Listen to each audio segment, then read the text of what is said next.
Amazing morning sa lahat ng ating nahihiling ngayon sa Higmapawid. Mga kapatid sa pananampalataya, without your presence this morning, this room is empty. This place is empty. But because your presence is here, it is so amazing. God is amazing. Palakpakan natin all praise the Lord. Because when listening to us, God is also amazing.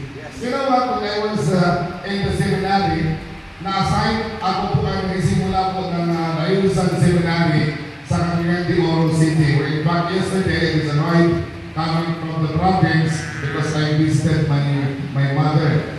So, no ako po kayo nandoon sa Layusan Seminary sa Cagayan de Oro, San Jose, Mindanao Seminary. Ang aming seminary po sa Cagayan de Oro ay nakalagay po sa hill. It's not a mountain, but just a short hill. Kunti lang pong bundok. No?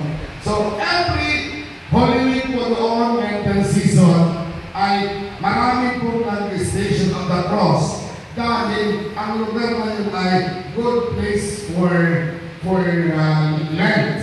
Lalo pag first mga Fridays dahil ay Holy Week. So, pag kayo po ay ata ng seminary, marami pong pader. Ito po isang pader ay pader po ng mga monk, ng mga Carmelite sisters. Sila po ay marami po ako din, matalo po ako din, matataas po ako din nila. Dahil they were staying there for how many years? Doon naman sa kabila ay pader din po ng bahay pari. Yung mga retired priest, mga masakit na pari, doon po sila ilalagay. So, pag kayo po ay aakad sa seminaryo, marami po kahoy, at mayroon din po life-size Station of the Cross. Mayroon mga life-size na mga station doon. So, nung ako ay nandun sa seminary, there was one point in my seminary life na mayroon po akong tatlong magkakaibigan, but all of us are friends in the seminary. Pero mayroon po talagang pilit-pilit na kayo ay very close to each other. Kaya nga ito ang isang kaibigan ay nag-ask sa aking father, ay brother, pwede ba na samahan mo ako? O sige na, sasamahan kita sa hirap at ginawa. Sabi ka lang, yes! So, sabi sa akin, sige, samahan mo ako, lalabas tayo sa seminary. Ha? Ang hirap yan. Baka ay makamuti tayo. Dahil sa kanyang aming rector, if you will go out of the seminary, you have to go out forever and plant kamote. Kaya nga ay, you have to go out and plant kamote, mga kamote tayo. Huwag tayo aalis sa seminary. So, may tayo story short, he was able to convince the two of us. So, tatlo po kami mga sa seminary. At tayo po yung seminary ay nakalak po ang mga pintuan, main gates, sa building namin. Ang ginawa namin ay, yung aming mga kumot, extra kumot at kumot namin, bilang dugtong-dugtong namin. Tapos, para kami mga ninja doon sa second floor, tinali namin doon ang aming mga kumot. Tapos, yung pillar sa aming seminaryo, para po may mga curve. Like, ano, sa mga Mary, mayroong ahas, mayroong, basta it's a curve. So, meron po mga mahahawakan. At ilali namin ang taas, tapos na kami mga ninja turtle, at bumaba kami, at hinahawakan namin yung mga puno, paa, yung mga Mary, hanggang nakababa kayo doon. Tapos yung aming tali ay ng mga kumot na bilubigan dito sa amin haligi ng seminaryo.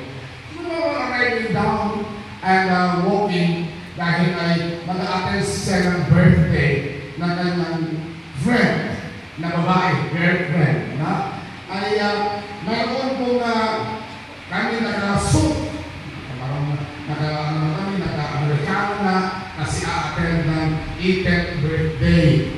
At pumaba namin. Kung pagkaba namin, nandun pala kami sa 8th station, parang meron kami narinig na sasakyan.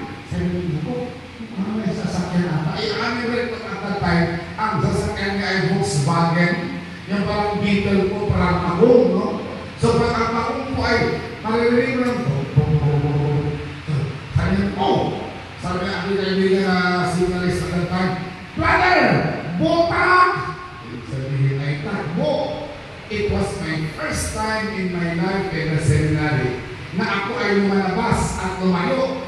Sabi ko ay, naku, ano, matakbo, ang aking mga buong katawan ko ay parang nanginginig.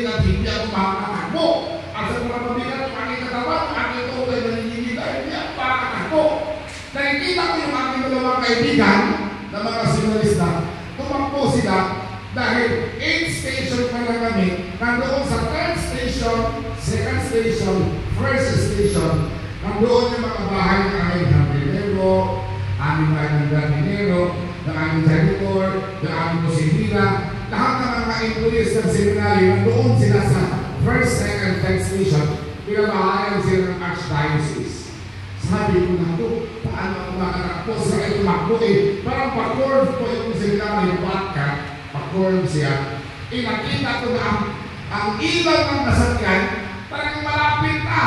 Nakita ko yung kasama kaibigan, tumakbo siya, nakita ko sa pinakadulo, siya tumalun doon sa Chinese bamboo na ginagawang friends na naming mga workers sa ito. Tumalun doon sa Chinese bamboo, nakusok-kusok siya. Yung isa na ba kayo, hindi naman pwede na dalawa sa Chinese bamboo, doon na tumalun sa may kanal, para makatago lang. Ako hindi ako makakalakad. Parang ayaw ko, parang mabigat yung aking katawan. But you know what? Siguro adrenaline rush.